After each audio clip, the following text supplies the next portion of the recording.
Sky Blue is only now All Elite.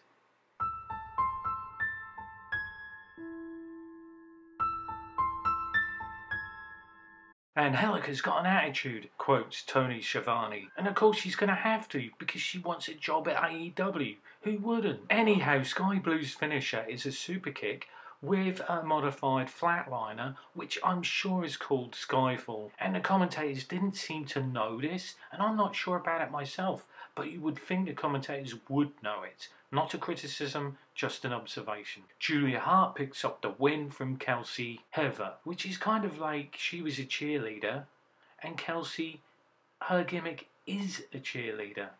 Interesting match. Layla Gray picks up the win. What's happened to Kiera Hogan? At one time she was a baddie.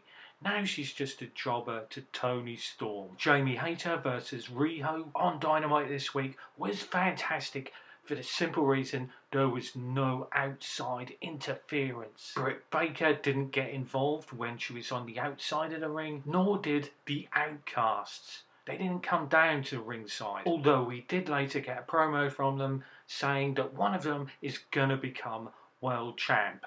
Hopefully that isn't the case, that they're just being set up so Jamie Hayter can knock them down one by one. Anyhow, getting back to the match, Riho kind of went through all of her moves that she usually does in every match, which again isn't a criticism, just an observation. And then Jamie Hayter did hers. Jamie Hayter hit 2 Hayterades on Riho. Riho kicking out of the first one, but of course not the second one. This was so refreshing after the matches we've had for the past month, and I'm sure the crowd knew that because they were reacting. They were calling for Jamie Hayter and for Riho. Amazing in-ring storytelling. Also, one more thing from Jamie Hayter. I'm sure she spoke Japanese to Riho, Samina-sen, which means I'm sorry, just before chopping her. On Ring of Honor this week, we got Notorious Mimi losing to Willow Nightingale in a light-hearted, somewhat comical match, with Ian Riccaboni's end-level boss commentating, Athena Palmer's amazing character work, and Yamashita's skull kick. I was completely engrossed, and actually amazed that Yamashita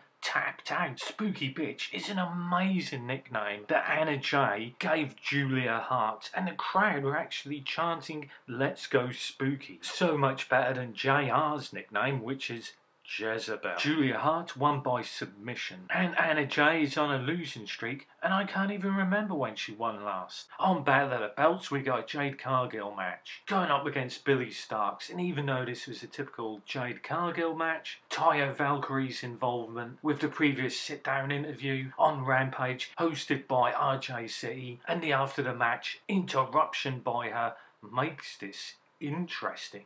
Jade Cargill could be the breakout star that AEW are looking for if they treat her right. I still don't think they are with Taya Valkyrie. Maybe give her Soraya